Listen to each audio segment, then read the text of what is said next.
Thank you all for joining me. Sorry for that slight delay there. Thank you all for joining me. My name is Mocha, and I will be your host. The host with the most, might I say. Now, before we get started, like I said, sorry for that slight delay, and sorry that you couldn't hear me up until this point, or at least not very clearly. I didn't realize it up until 32 seconds into this episode, but apparently I had my microphone turned the other way. So I'm not really sure how that's going to affect the audio quality the first 26 to 30 seconds into this episode.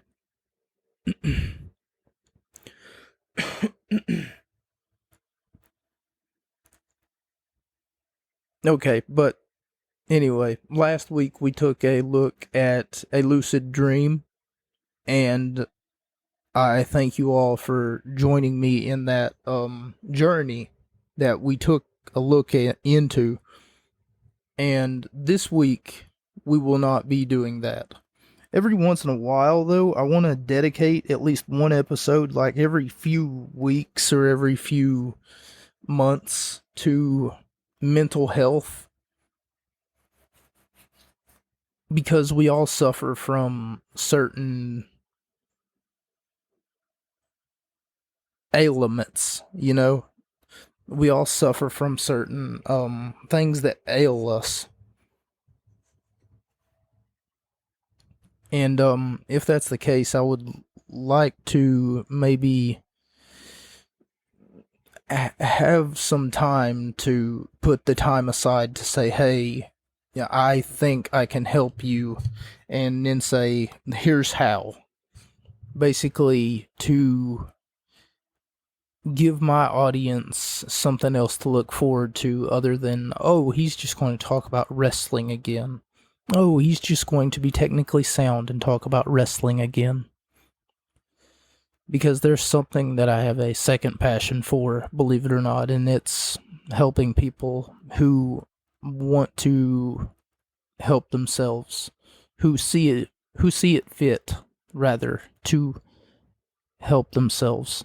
And before we get into today's episode, I would really like to take the time to say thank you for those of you who have stuck around for this long. And by this long, I mean 3 minutes. Especially if you're from Twitter. You see, recently I got into a Twitter beef about a certain tweet that was sent that day.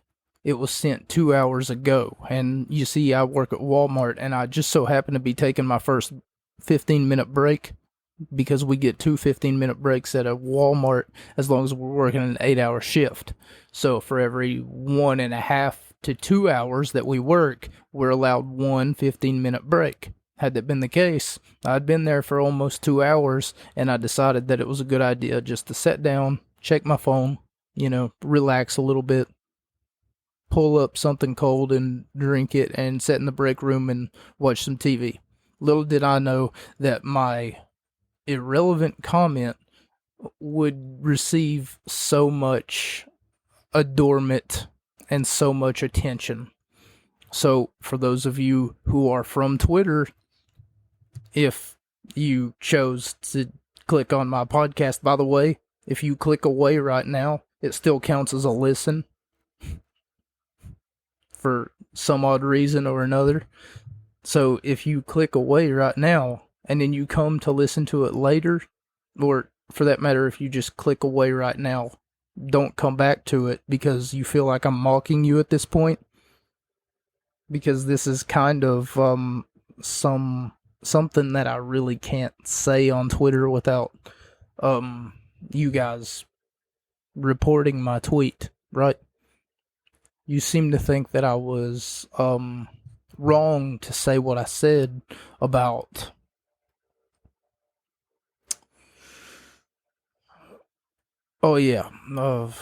what's his name? You see, I don't forgot the man's name. Oh, Pat McAfee. That's right. See, it's so forgettable. His name is so forgettable. Oh, and apparently you guys are also hopping on the bandwagon with Logan Paul, too. this is almost a living embodiment of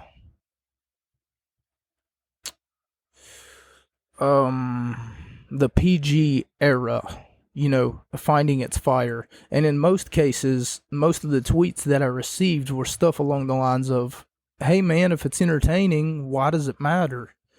That's great, for entertainment's sake, that's great, but see, there's a problem here.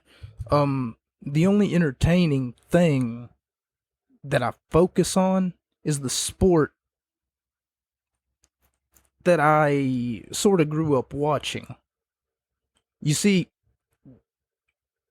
wrestling takes balls, and all the other sports just play with them. So, Pat McAfee, if you want to go play your balls, if you want to go play with your balls, how about you, Tom Brady, and see, I'm not even proficient with football. I'm sorry. I want to say Deion Sanders. Go pass a ball off a bridge somewhere, and that's not like. hang on. I'm not trying to make like a suicide reference here. Wee-hoo, wee-hoo, wee-hoo, wee-hoo. Somebody raise a red flag. What? Warning signs. What I mean is, oh, wow, I really can't dig myself out of this hole, can I? So, what I'm trying to say is football sucks. Allow me to say that again. Football sucks. It sucks ass. It sucks breath. It sucks dick.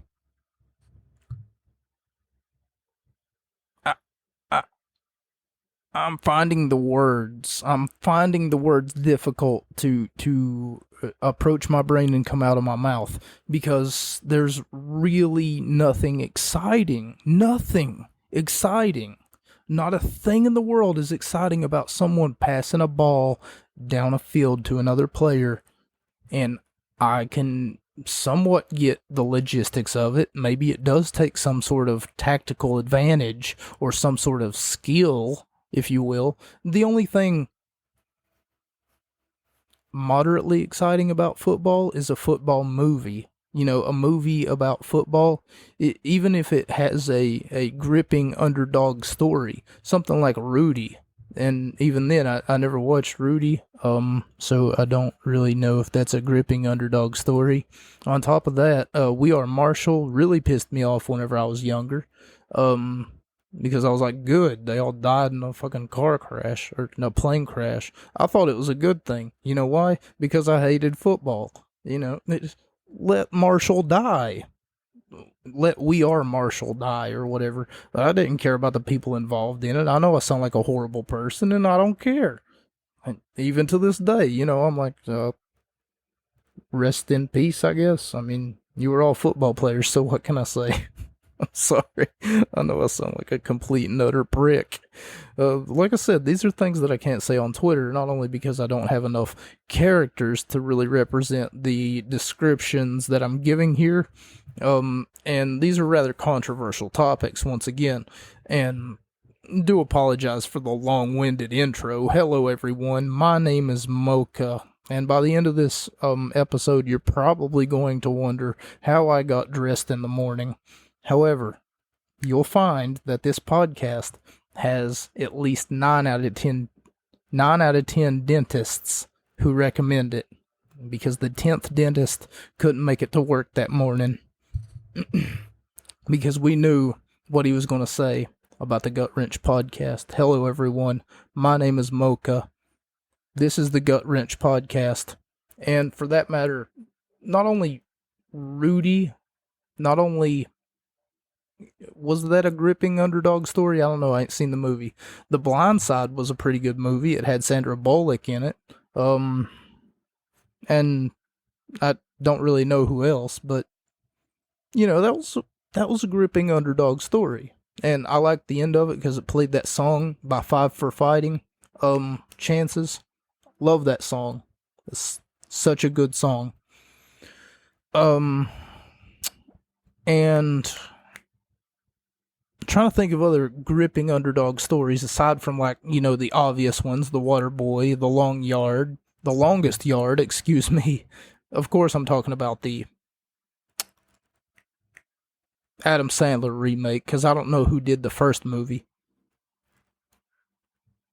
The Waterboy, of course, because are you joking? It had like all the stars in it. It had like Adam Sandler in it for one, and it's still a great classic movie. It also had Henry Winkler in it. The Fonz. Hey, how could you be mad at the Fonz?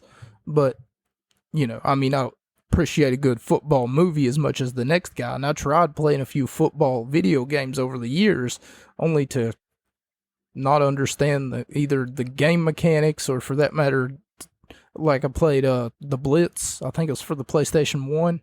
Don't worry, we're going to get over this. I'm going to get through this whole entire football talk. And I'm going to make my point. Don't worry. It's going to be a long-standing point.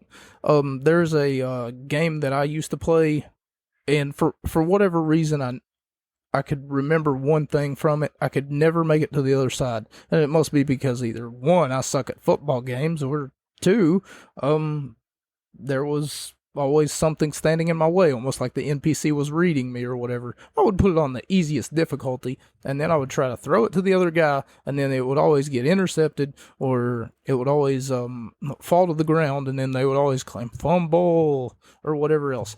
Anyway, had that been the case, though, it was called like John Madden 99. It was for the Nintendo 64, and the funniest part of that entire game was during the kickoff. I was always good at catching the ball, right? Anyway, I'd catch the ball, and instead of running to the opposite direction where everyone's going to tackle me and my defense is going to, walk around like they're picking up trash off the ground, instead of doing any of that, I would instead go to the other side. I would go to my side. And the referee, for whatever reason, they would always show like a referee making like a T pose, like he would pose with both of his arms out, and then for some reason he would always say, "George, defense." And then I'm like, okay, well, I don't know who George is, and like if he was to say something like foul on the defense, that would be, you could hear that, but I don't understand what his call was. In football, what is a George? Can someone please answer that? Please tweet it to me at P1_. Bay. Almost gave you my other Twitter handle. My other Twitter handle, which got, banned for obvious reasons, because I'm an outspoken individual. Anyway, my point is that football is boring. Always has been. Always has been a boring game to play. Always has been a boring game to watch. And always like, why don't they sell football pay-per-views? Can you please tell me that? Why is the Super Bowl free?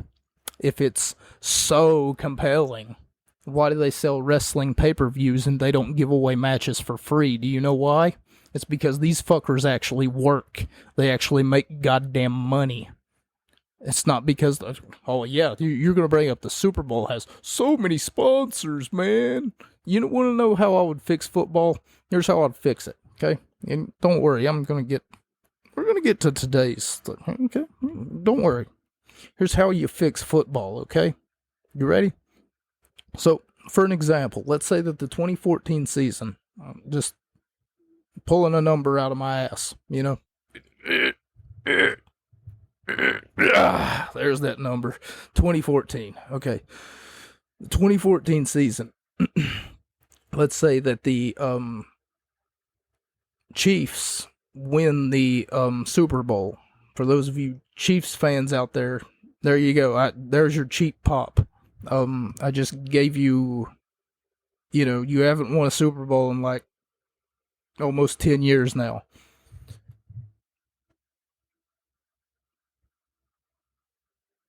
7 years now. My fault. Okay, so anyway, let's say that you was to win the Super Bowl in 2014. Now the 2015 season comes because for some fucking reason you like to take a season off, unlike professional wrestling, which has no seasons off. You can probably guess why. It's because they work harder. But anyway, had that been the case, your 2014 season where your Chiefs win the Super Bowl is supposed to be like the championship, of like football. The following year, the Chiefs would have to set out the season and get ready as everyone else would try to be their number one contender. Now, a number one contender is picked primarily due to a ranking system. So, had that been the case, that means that whatever football team was to be first ranked at the end of the season would have to face off against the Chiefs, because they are the champions. And champions have to defend their championships. Do you see where this is going? Now, if you've followed me for this long, that means that the Chiefs would end up facing off against one of the other many contenders that they have. Now, I don't understand how NFC or AFC works. 2 divisions? Why? Why do you need 2 divisions? You only need 1 fucking division. And for that matter, there's not even enough teams. Like, I'm sure that if Super Bowl 22 rematch were to happen, you wouldn't know it.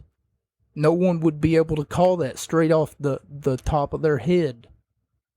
There's no one alive who would know what the Super Bowl 6 and Super Bowl 8 and Super Bowl 10 rematches would be if they were to happen again. However, I could tell you that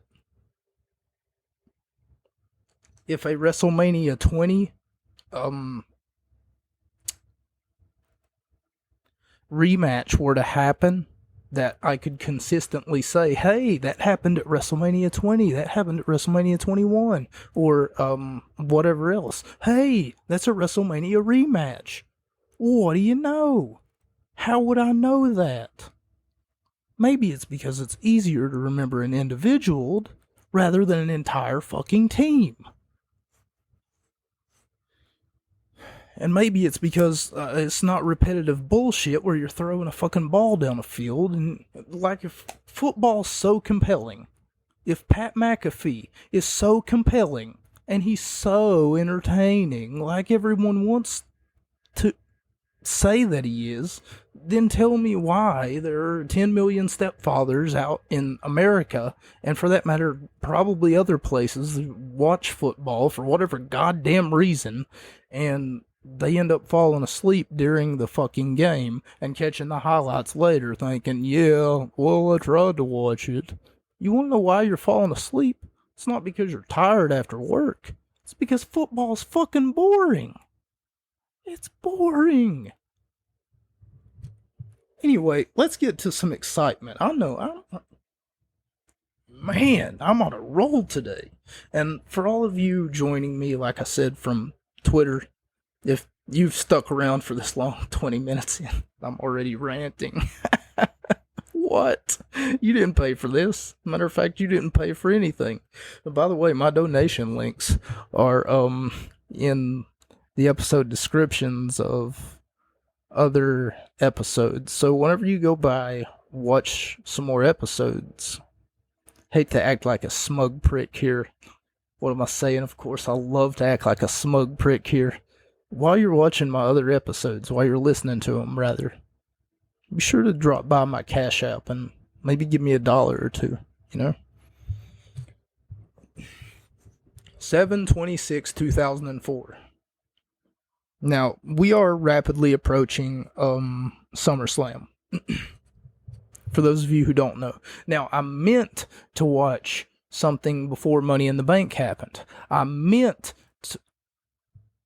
I meant to watch something before Hell in a Cell happened, but unfortunately, WWE seems to think that it's funny for whatever goddamn reason to put their pay-per-views right at the beginning of the month. Do you know why that's a problem? You see, it's a problem because I need like a month in order to like sit down and then think, okay, well, what's going to happen this month? What's going to happen? You know, it's a lot easier to plan for the end of the month. It's almost like a preemptive strike, you know? Like they're like, in the beginning of the month, hurry up, go. We already booked the fucking build. We already made the fucking poster. You get in there and do something. It's almost like they caught me off guard, you know? And this time I found who the fucking ideologies are going to be, like the poster for the SummerSlam and everything else. So I decided, you know what, why don't I go back and watch a SummerSlam event? Which one would I watch? You know, because, I mean, it's been around for, well, 2004 seems to be their 17th annual SummerSlam. So had that been the case, if we were to go 17 years from 2004, that's how long that they've been doing,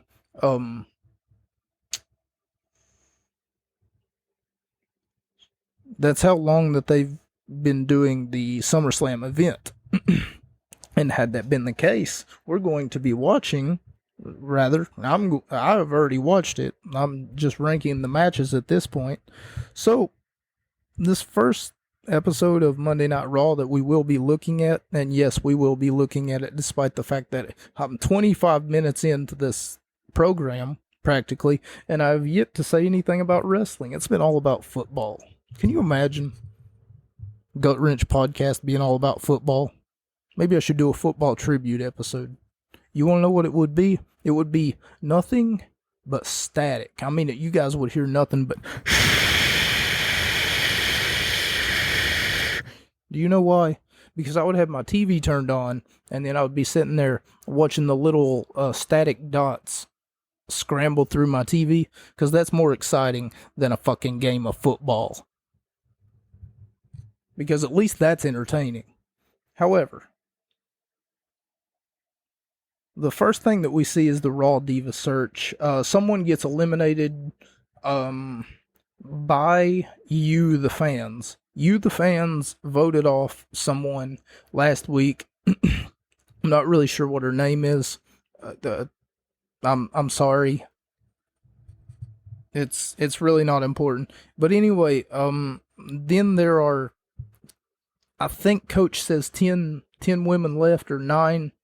And then it shows highlights of Benoit going to WrestleMania and winning the belt from Triple H. So basically, in a nutshell, this is nothing but a filler episode. If you've ever watched anime, if you've ever seen an episode of like Naruto, this is an episode that's basically going to be nothing but filler, so that they can cram enough time to wherever they're going to have to stretch enough time until they get to their main event, so that they can actually make a an hour-long main event, believe it or not.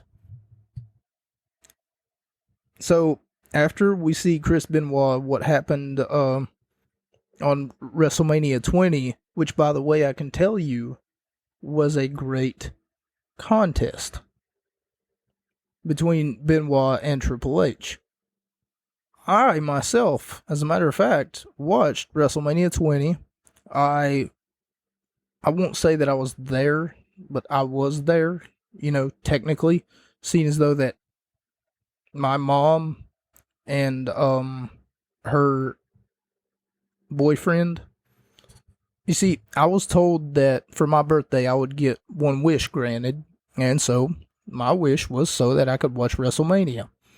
And that was WrestleMania 21. What had happened was, for whatever reason, I remember my stepdad, my mom's boyfriend, I shouldn't call him my stepdad, but anyway, he was going under the house and he was hooking up like someone's cable from, he must have been using like a three-way splitter to hook up my neighbor's cable to his house.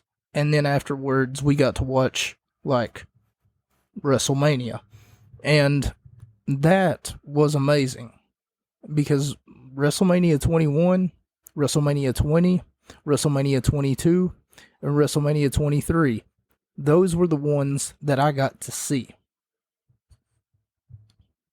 And then 24, I didn't get to see it until like years later. But anyway, we're getting off subject here. I do apologize for that. We go to the Raw Diva search where someone was voted off. They ended up leaving.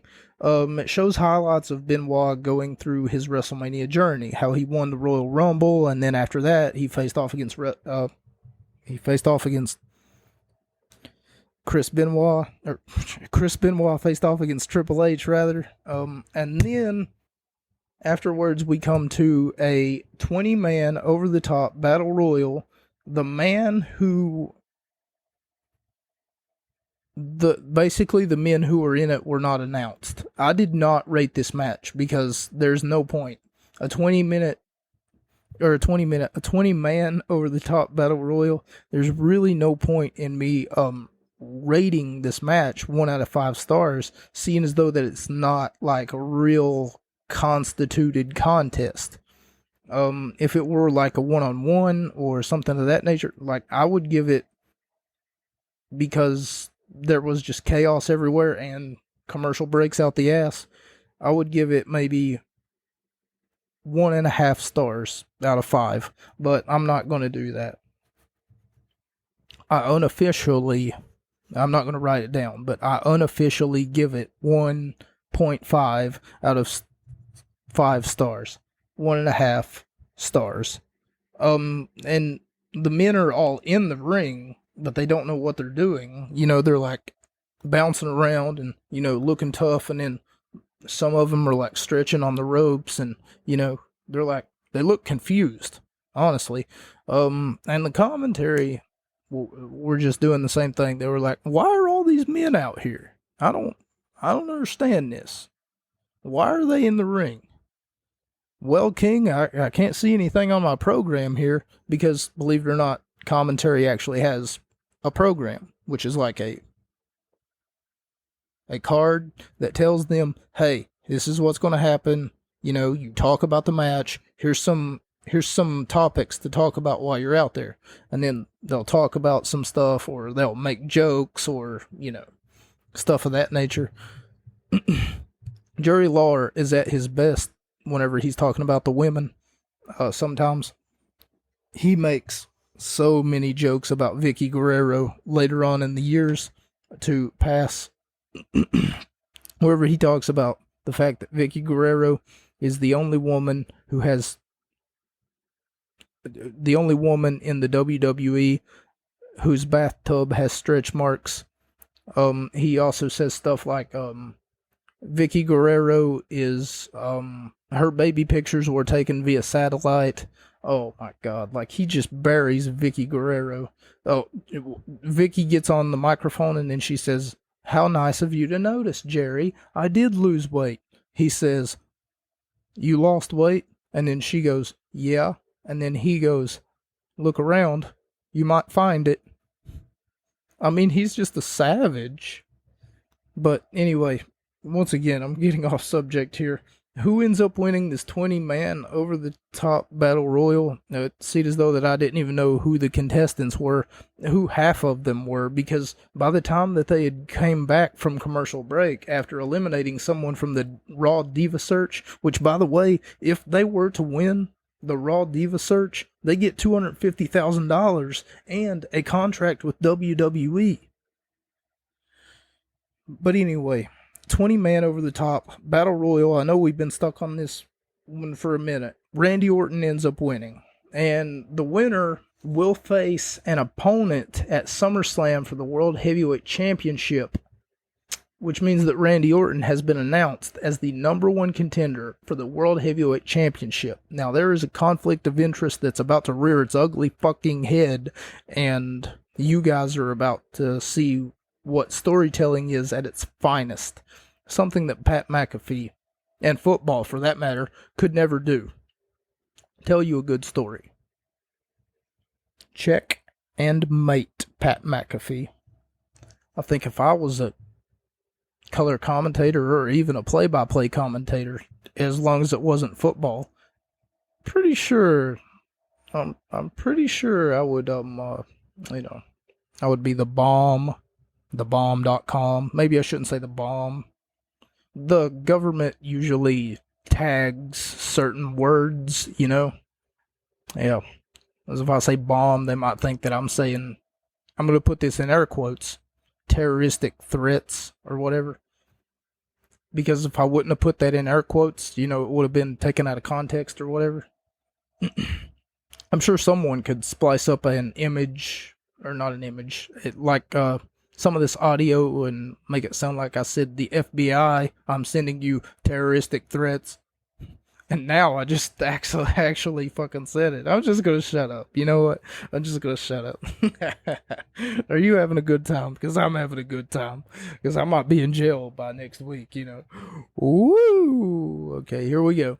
The ladies must verbally seduce a former WWE superstar. Okay, so that was cringe. Let me tell you. There's a WWE superstar that goes by the name of Cabal, not Caval, because he's someone different. Cabal, something of that nature, is a wrestler from the 90s, and he's somewhat of a WWE legend, and he's like really big, bald. He's got like a nose ring. Probably like 300 pounds, and they have to verbally seduce. Like I said, this was cringe. One by one, the ladies are taken in not behind, but in front of a curtain, and the curtain opens, and then he shows up, and then he starts beating his belly and making obnoxious sounds and noises like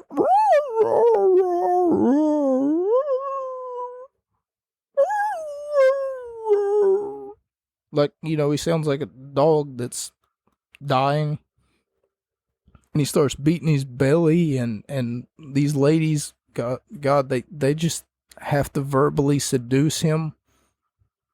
It's terrible. It's horrible. But I guess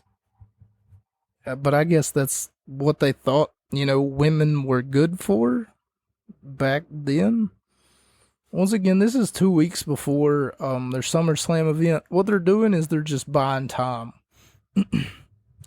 And then we get a SmackDown rebound wherever we show JBL beat a jobber. He promises him that he can headline WrestleMania, headline SummerSlam with him, as long as he can beat him. So the jobber almost beats him, like clean, gives him somewhat of a good, like he makes JBL look strong. And then after the jobber loses, I'm not sure what the kid's name is, JBL gets on the microphone and he says how nobody is on his level, nobody can compete with him, and he dares anybody to step foot in his ring because he will show them what true champions do, or what true champions, how true champions live, or something of that nature. He comes up with this very almost like authoritarian promo that he puts in. And the lights go out. And then you hear the dun. And then the Undertaker shows up. and afterwards JBL is on his hands and knees and he's begging. He's basically like, no, not you. Anybody but you. Anybody but you. So if you don't know, JBL and The Undertaker have a long, extensive history together because The Undertaker was he was the leader of a group, rather, known as the Dark Ministry. The Ministry of Darkness, rather. And the Ministry of Darkness had two bodyguards. Their names were Farouk and Bradshaw. JBL just so happened to be Bradshaw. And I love whenever he comes out. Holy crap. I guess we'll get to it. But whenever he comes out, they announce that he's from New York, but he's really from Texas. Because his gimmick revolves around this snobby New York person, just this self-made billionaire, some best-selling author. By the way, for those of you who have been with me this long, if you are from Twitter, thank you for joining me, by the way. I'm also writing a book. I'm sure you can find that in my other episodes as well. And thank you so much for making it this far through the Gut Wrench podcast. I know you ended up hating me, and now you probably love me. I mean, let's be honest. Who doesn't love me? I mean, it's all about me. It's not about you. It's about me. Keep that in mind. I'm joking, by the way. I know I sound like a smug prick. But, anyway, had that been the case, afterwards we get shown a compilation of Kurt Angle abusing his power as general manager of SmackDown, wherever he's basically coming out and he's firing everybody left and right, and see the whole crutch, if you want to call it that, behind this storyline, and they give you some actual story to go off of in this one. Everything else at the SummerSlam pay-per-view, there was no story. It was just, all right, hurry up, get to the ring, come on, we gotta go, come on, get out there, get your cup on and get out there. Tie your shoes and make sure your hair looks good. You know, like, it was just in a hurry to get to the ring. And Kurt Angle and Eddie Guerrero were one of, if not two of, if not one of the matches that were, well, they were two individuals who had one of the best matches of the night. On that night, was quite a good match. Now, I didn't put down a rating for this match either, but it was an Iron Man 60-minute match for the World Heavyweight Championship, and the last 8 minutes, it's all tied up, and it was Chris Benoit versus Triple H. Chris Benoit, of course, was your champion. The last 8 minutes, it's all tied up. The last 14 and a half minutes, out comes Evolution, all except for one person. You remember the 20-man over-the-top battle royal that we just got done talking about? And how I said that Randy Orton won? Randy Orton is one of 4 men who are a part of a staple at this time known as Evolution. One of 4 men a part of Evolution. And you know what I found to be extremely prolific, if that's what you want to call it, was the fact that Triple H was wrestling a World Heavyweight Championship match against Chris Benoit, and his goal was to beat Benoit so that he could go into SummerSlam with the World Heavyweight Championship around his shoulder and be the dominant alpha male in Evolution. Because once you got the gold, you got the power. Without the gold, you got no power. And for that matter, once you got the gold, you get the women. But, I mean, that's next week's episode. Am I right? Talk about how to get gold and how to get women. Might be another witchcraft episode, but that would be like, weeks from now. So, okay, don't count on it. I'm not going to teach you how to summon the Master of Gold and seduce all the women. But anyway, the next time, around 14 and a half minutes into the match, we see two members of Evolution walking down the ramp, but Randy Orton is nowhere to be found. Now, the following week, of course, whenever Triple H loses his championship opportunity here, he would ask Randy, hey, where were you last week? Whenever I won, or whenever I was going up against Chris Benoit, and then he was like, I was out celebrating. He's like, I was out celebrating because of my number one contendership victory. And on top of that, that would be what would happen next week. He was trying to question his stable member, his tag team partner, because Ric Flair was out there and Dave Bautista was out there trying to help Triple H win back his World Heavyweight title because he lost it at WrestleMania 20 against Chris Benoit. Keep in mind, this is June of 2004. He lost the title in April of that year. Triple H did. And Benoit would hold it until August of that year, which is what we're going to talk about here in just a second. Democratic convention. I put conviction, and I don't know why. It's time to convict those damn Democrats. I found this to be extremely funny because believe it or not, I used to work for the Democrats. So I don't have a party affiliation, I promise you that. But it was just a summer job, and then I was like, oh, okay, well, I can't find work anywhere else. And they barely paid anything. That's just like a Democrat, you know what I mean?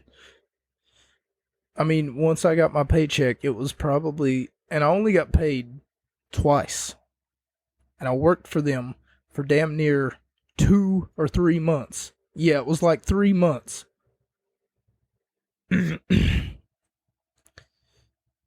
It's damn near like a Democrat to do that to you, man. Okay, so anyway, they're out there, they're telling you, don't forget to vote. We don't have a wrestling ring set up here in the Democratic convention. But remember, if you're 18 to 30, don't forget to vote. And I put down here, I'm like, why? It doesn't matter whether you vote or not. And I'd also sent a tweet earlier, like weeks ago, where people were like, talking about the whole abortion thing. Don't forget to vote on the things that are important to you. Why? It doesn't matter. You want to know what it matters to? It makes you feel like you're in power. But in reality, there's really some dickhead who sits on a hill who, I'm going to put this in air quotes, listens to feedback, which in reality he doesn't. He just votes, or she just votes, rather. They vote on what they feel is important to them and going to keep them in office for the longest. All they're worried about is whether they're Democrat or Republican. They're not worried about any issue whatsoever except for who holds the House majority. Your vote does not count. Your popular vote does not count. There's something called an electoral college who, for whatever reason, picks a representative to represent your fucking state. And that representative is the person who votes on the things that matter to you. Not even the majority. Not even the minority. Okay? Sometimes it might be the majority. Sometimes it might be the minority. Nonetheless, this is not a politics episode, and for that matter, this is not a politics How do you like that? I go from talking about politics to fucking wrestling, and then after that, we talk about some football. Hey, you're ruining a perfectly good game of football. You know, like, fuck football, fuck politics, let's get down to the wrestling. And they're talking about the age demographic being 18 to 30. So if you're 31, fuck you. That's not the age demographic. If you're 17, fuck you, because that's not the age demographic. So anyone from 17 to 31 can fuck off.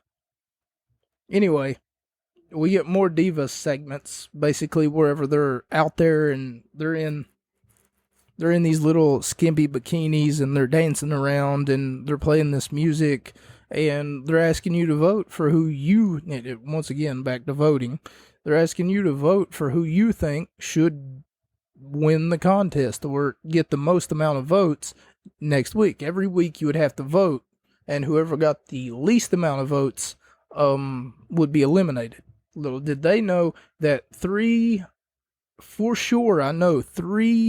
out of like the 9 women that they have, they would end up hiring. That being Christy Hemme, Michelle McCool, and Maria Kanellis. Anyway, that was 2 weeks before the event that we're going to be talking about now, SummerSlam 04. The intro looked like it was heavily edited because they had music behind it, and at times the audio would cut out. And like I said, this was the 17th SummerSlam in succession, like the 17th ever. But anyway, Bubba Ray Dudley, Devon Dudley, and Spike Dudley face off against Billy Kidman and Paul London, the tag champions, and Rey Mysterio in a 6-man tag team match. And also Spike Dudley was the cruiserweight champion. This was a decent match, all things considered. Kidman and London were really the human highlight reel in this one, especially Kidman. He hit a shooting star press. It looks so beautiful. It looks so almost like in midair, wherever you could see it. That's a Kodak moment. You know, that was one of those beautiful Kodak moments that you would have seen here in this event here, SummerSlam 04, August 15th, 2004. And next, I gave it 2.5 out of 5 stars. It was decent, but it wasn't long enough to like garner 3 out of 5 stars, I don't think. Matt Hardy versus Kane in a Death Do Us Part match. Once again, it was... Okay, so the idea behind a Death Do Us Part match was the fact that whoever wins gets to marry Lita. Lita is IRL, at this point in time, Matt Hardy's girlfriend. And Kane... Matt Hardy would later be fired because he would find out that Edge was cheating on his girlfriend. So the day that he found out that Edge was cheating with his girlfriend, Matt Hardy got fired and WWE went public with it, or Matt Hardy rather went public with it. Hey, you know, she's over there sleeping with other guys, and not only that, but also she's not doing anything with me.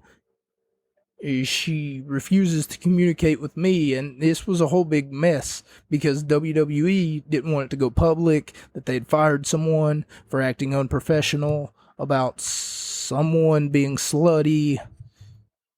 I don't know. I've never inherently been cheated on before, I don't think.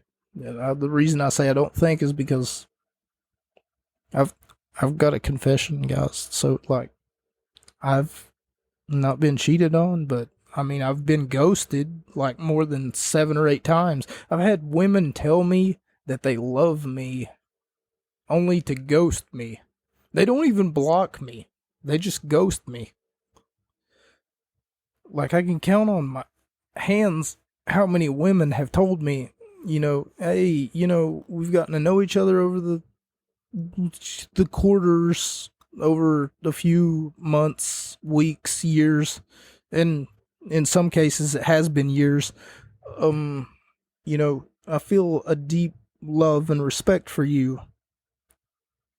And then, we would take that relationship to what we would feel was an appropriate level, and then they would end up saying something like, I love you, and then I would end up saying it back, and then they would ghost me. And I haven't heard from, like, not a 5 or 6 of them. I don't know how to feel about it, but okay. I guess that's love for you. Booker T versus John Cena in what would be the Death Do Us Part match. Kane would win. Like I said, Matt Hardy would figure out that Lita was cheating on him anyway. 2.5 out of 5 stars. Once again, Booker T versus John Cena in a United States Championship match where John Cena would win, but not the championship, because in order to win, John Cena would have to beat Booker T in a best of 5 series. So in a best of 5 series, this was match number 1. And all 3 of these matches, they were all extremely short. Extremely short for a practically 3-hour pay-per-view. So I was wondering, where's the matches that are going to carry on? Like, instead of John Cena gets up real quick, he hits the FU 1, 2, 3. Oh, we have a new, not a new champion, but a winner of 1 out of the best of series matches. Matt Hardy's on the top rope. What's he gonna do? He gets hit with a choke slam by Kane. 1, 2, 3. Look at that. Kane wins. Oh, look how extremely fluent that was. And look how fast it ended. Oh boy, within a lightning bolt quickness right here. And the same thing happened almost immediately with Bubba, Devon, and Spike Dudley, where Billy Kidman goes for a move, and instead he gets caught with a 3D. And then Spike Dudley and Billy Kidman were the legal men, if I remember correctly. And then Dudley ends up pinning Kidman for the 1, the 2, the 3, and he ends up winning. And it happened extremely fast, almost like rapid fire, like dig, dig, dig, dig, dig. Time to hurry up, get out there, and then just shut up. Take your pants off and shut up. Do you still have your pants on? I told you to get out to that ring. The IC Championship, which is Intercontinental for those of you who don't speak French, Intercontinental Championship match where Chris Jericho faces off against Batista, who faces off against Edge, who is our champion. So I just had one nitpick with this match, and that's the fact that someone doesn't know their DDTs right. Edge hits a tornado DDT, according to Jim Ross, on Batista. But the only problem is he doesn't hit a tornado DDT on Batista. So he hits something called the Executioner. But in reality, before you can call it the Executioner, if anyone else were to hit that, it would be called the Impaler DDT. But since Edge hit it, it's called the Executioner because, like, for instance, if I was to hit a frog splash, it would be called a frog splash. But if Rob Van Dam were to hit a frog splash, it would be called the 5-star frog splash. If I were to hit a neck breaker, it would be called a neck breaker. If John Morrison were to hit a neck breaker, it would be called the Moonlight Drive, because he named it that. If Elias were to hit a neck breaker, it would be called the Drift Away. You get the point that I'm making. Each wrestler has a specific move designated for them, in which that whenever they hit it, it has a different name, it has a different feel to it. whenever I was to hit a stunner, for instance, or the rock bottom. See, I can't exactly escape those two because, I mean, the rock bottom could be the rock bottom, or it could be the manhandle slam, or in Booker T's case, it could be the book end, which is a distinction that not a lot of people know, but the book end is very different from the rock bottom, and the rock bottom is a little bit of a tweak.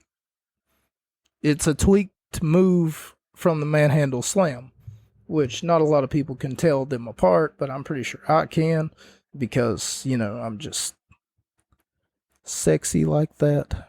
Anyway, if you're from Twitter and you've joined me, and you've been here for as long as you have, I would like to thank you for tuning in to the Gut Wrench podcast. However, we're only halfway done. This might go over an hour. I didn't think that it would. Eddie Guerrero versus Kurt Angle. This is a rematch from WrestleMania 20. Would you look at that? I was able to point that out. Well, I mean, there was highlights, but shit, who needs a highlight, I mean, I could have picked that out of a crowd any day of the week. This is a rematch from WrestleMania 20, and Eddie wins by tricking Kurt Angle. You know how he wins? You will never see this in a football game. He literally decided that it was a good idea halfway through the match while the referee was down. He took off his shoe, you see? And he didn't necessarily take off his shoe. I mean, he had his shoe on, but it was a loose-fitting shoe. He was like, pulling at the strings. And if you don't know, wrestling boots have to be they have to be strung.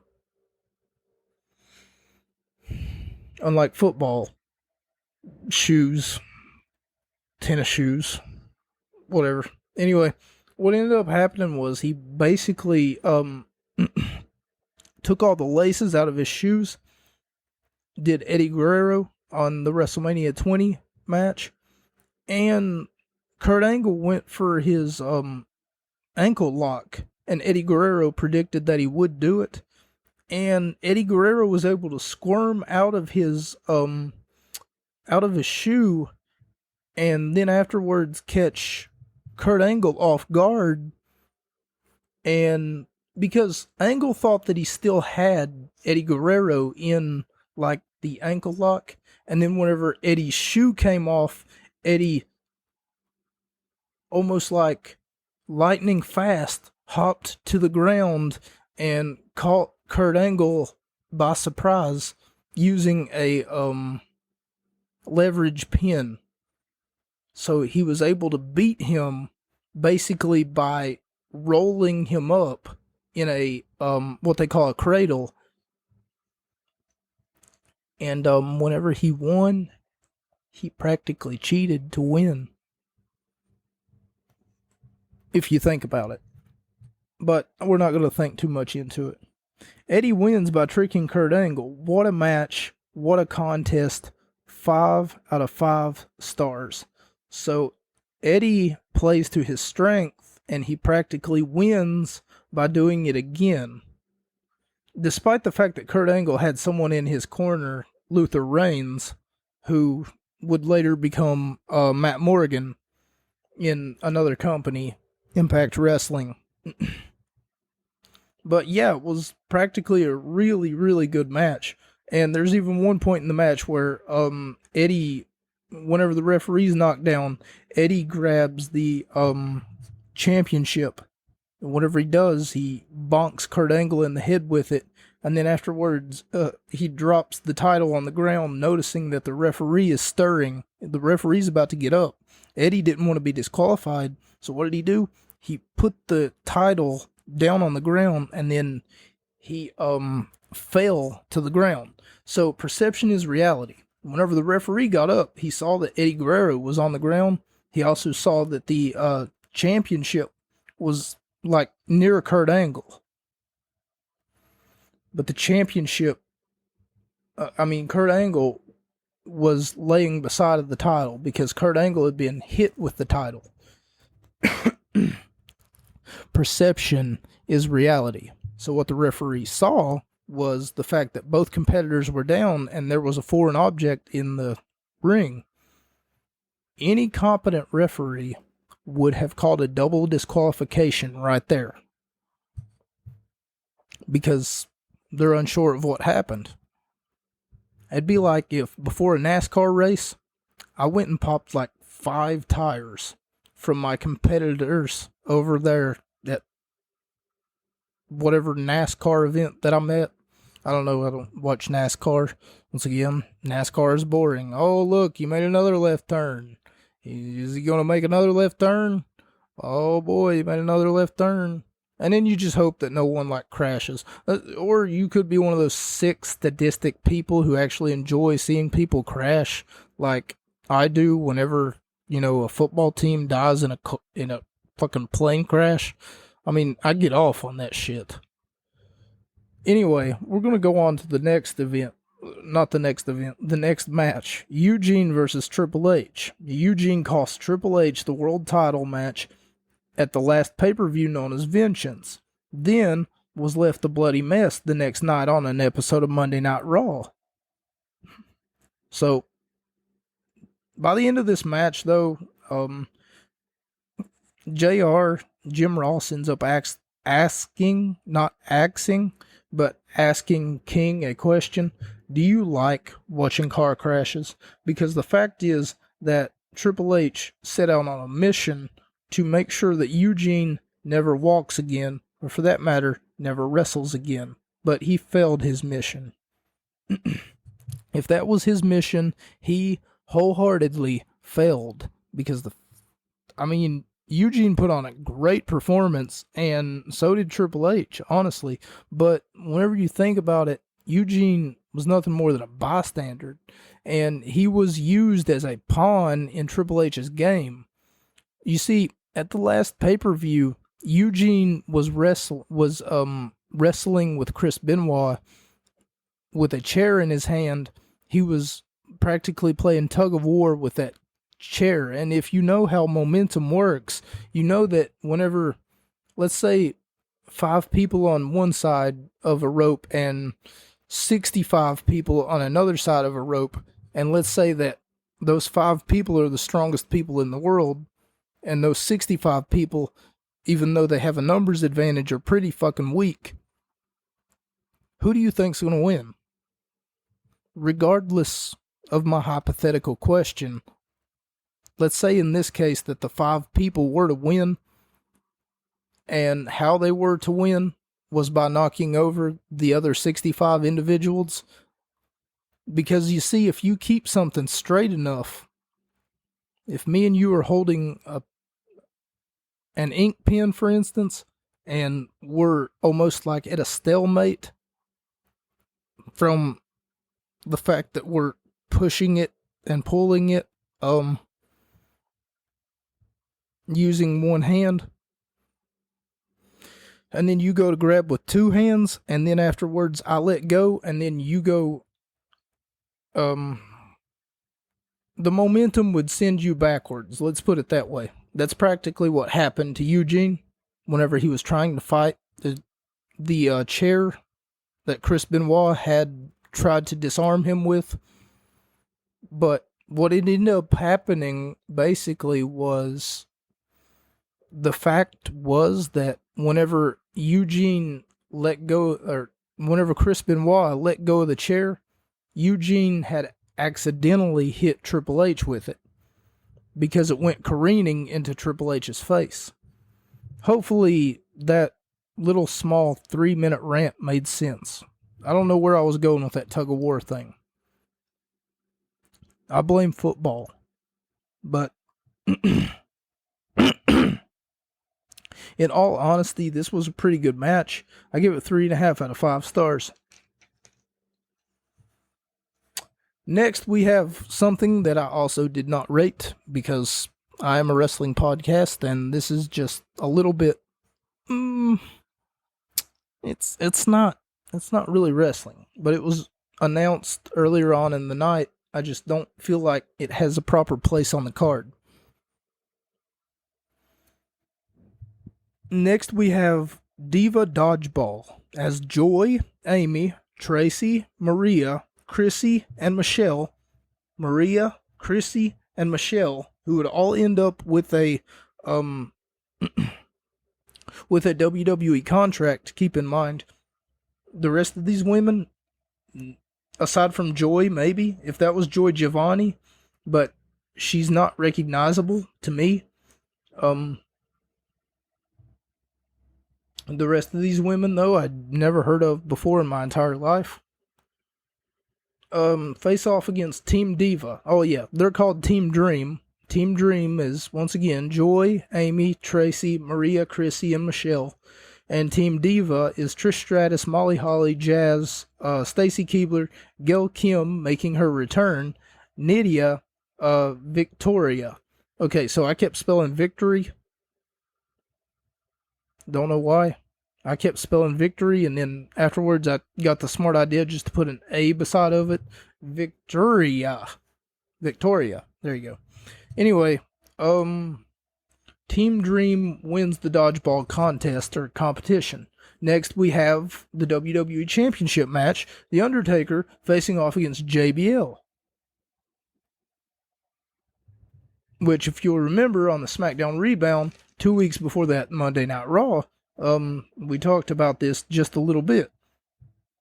And I also talked about the fact that, for whatever reason, they want to announce JBL from being from New York when, in fact, he's from Texas. These two have some, I swear that's hilarious. These two have some, history together, if you remember. The Undertaker led a group known as the Ministry of Darkness, and he had 2 bodyguards. He had more than 2 bodyguards, but basically he had 2 powerhouses that he kept in his back pocket to get his job done anytime he needed a job done. And those 2 were Farouk and Bradshaw, JBL. But in this incarnation of JBL, it's just evolution at its finest, because whenever John Bradshaw Layfield dons that hat and those suits and stuff like that, and he would come out and he would act like this smug prick, much like I acted like at the beginning of this podcast. Hashtag sorry, not sorry. But whenever he would come out and act like this smug prick, everybody would always hate him for it, but he made a lot of good points. 1, he's a success. 2, he didn't get there by kissing anyone's ass, except when he had to. I mean, because it's extremely obvious to me that JBL just plays a modern, at the time, he played a modern version of the $1 Million Man, Ted DiBiase. Except he did it so much better. You know, it's like, I'm rich and I'm better than you. Because I'm rich. That's what makes me better than you. Anyway, this was for the WWE Championship, and I gave it 4 out of 5 stars. Because it was beautiful. A beautiful contest, and the crowd went crazy. They kept calling this place the Air Center over in Toronto, Canada, or whatever. They kept calling it Bizarro Land the entire night, because they would cheer for the bad guy, boo the good guy. They would just crazy, man. And they kept wooing during this match and doing the wave. And they had a chant, Spanish table, Spanish table, Spanish table. I don't know why they were chanting for a Spanish table, other than the fact that the Spanish announce table was like right in front of them, and everyone was like picking some of the monitor and stuff like that off of the Spanish announce table. And I mean, pound for pound, Undertaker versus JBL was a really good match, honestly. And if it would have went any longer, I would have had to give it 5 out of 5 stars. I gave it 4 out of 5 stars. That's my 18th rating, by the way, for those of you keeping track at home. And if you have tuned in from Twitter, maybe you want to go back and listen, not really watch, but listen to the other 17 5 out of 5 star matches. And thank you. Thank you for clicking on the Gut Wrench podcast. But anyway, what I mean to say is the fact that the crowd's doing the wave. They're going, woo! And Ric Flair's not even in this match. JBL got put through the roof of his own limousine. That's how this match, well, how it ends is, Chief of Staff, Orlando Jordan, for whatever reason, who was accompanied to the ring by JBL, Chief of Staff, for whatever reason, decides that it's a good idea to throw the championship belt into the ring and ping the Undertaker's head off of it 1 or 2 times. And by the time that the referee wakes up, because referees are fragile and they're made of glass, unlike the NFL referees who can easily be paid off as long as, you're willing to get one of the cheerleaders to suck them off after the game, right? I mean, I'm pretty sure there was like some news article about college referees in the NFL or something like that, getting in trouble for doing some stupid shit. Yeah, but unlike us WWE referees, that doesn't work. I mean, if you want to go full on NFL versus WWE, I could go all day. Matter of fact, I could probably go all night with one of those cheerleaders. You know what you see where I'm coming from here? But anyway, back to the match. JBL got put through his own limo, and like I said, for whatever reason, Chief of Staff Orlando Jordan decided it was a good idea to throw the title belt into the ring. And by the time that the referee had woken up, the only thing that he had seen, like I said, perception being reality, whenever the referee woke up from his little nap, from being squashed in the corner by JBL, whenever the referee woke up, the only thing that he seen with his own 2 eyes was The Undertaker holding the championship in his hand, and JBL was knocked out. So he were to conclude that, oh, damn, somebody must have got hit with a foreign object. That's a call for disqualification. So when you disqualify someone, that means that they win by disqualification. In other words, if me and you were in a wrestling match and you pulled out a set of brass knuckles and it's a sanctioned wrestling match, and you were to hit me once or twice and the referee were to see it, I would win. However, in this case,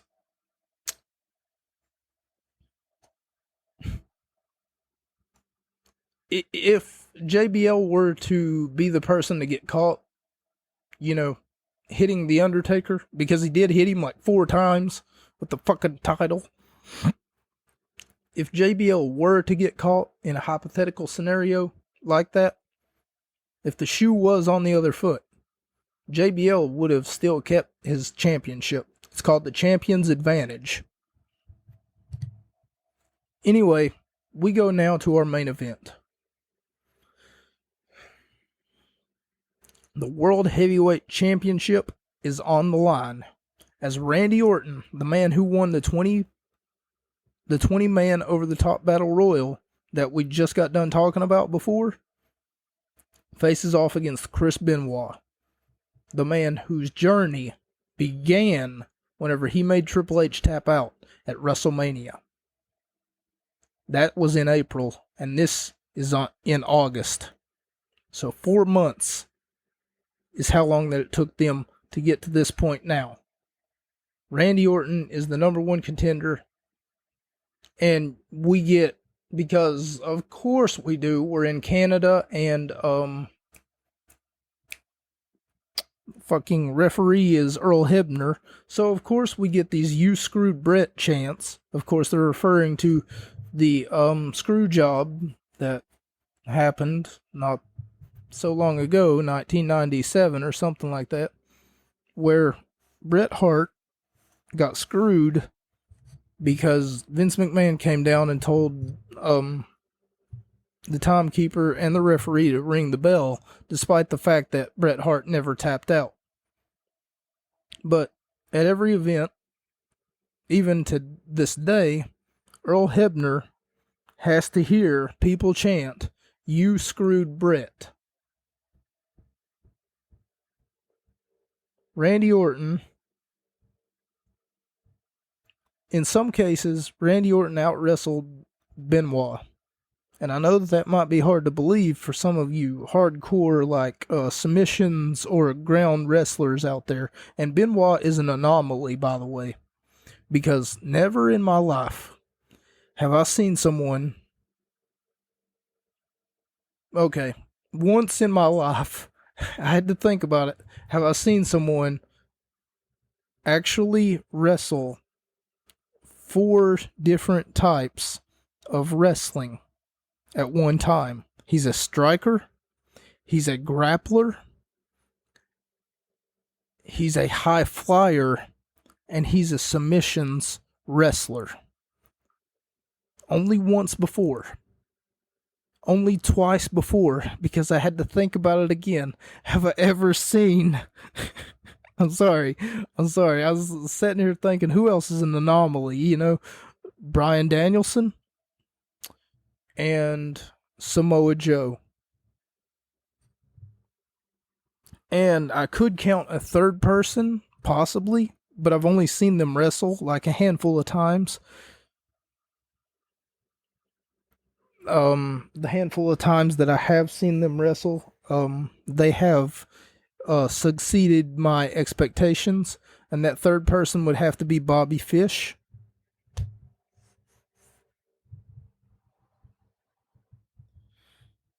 And Randy Orton ended up winning this contest. I gave it 3.5 stars. It was pretty good, but it was kind of short. And the one thing that makes wrestling matches really good is the fact that you get this sense of,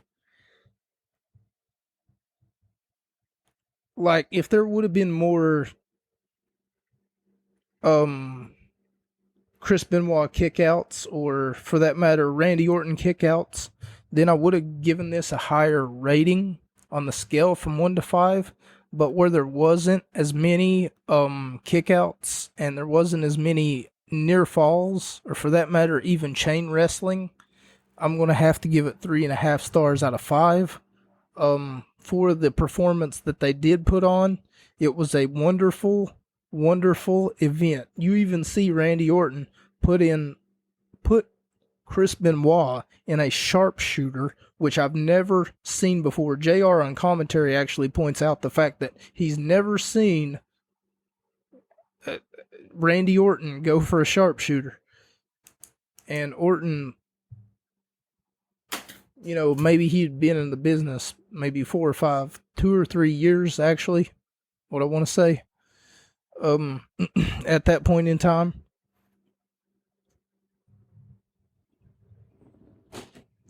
Nonetheless, for those of you who don't understand what that means, it means is that Randy Orton beat Chris Benoit. Benoit beat Triple H. Triple H, who was the head of Evolution, a group of 4 people.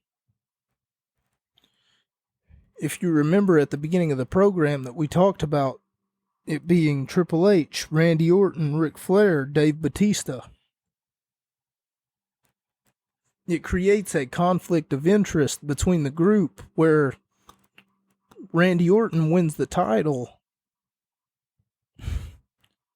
and afterwards Triple H comes after him. So then Randy Orton gets exiled from Evolution, the group that he once called family. And Triple H, Dave Batista, and Ric Flair start beating the holy hell out of Randy Orton. Ladies and gentlemen, that's about all the time I have for you this week. And if you are from Twitter, if you're just joining me, I would like to thank you especially Thank you so much for tuning in to the Gut Wrench Podcast. I've been Mocha. Let me try that one again. My name is Mocha. Your name is not Mocha. You should be jealous. Football sucks.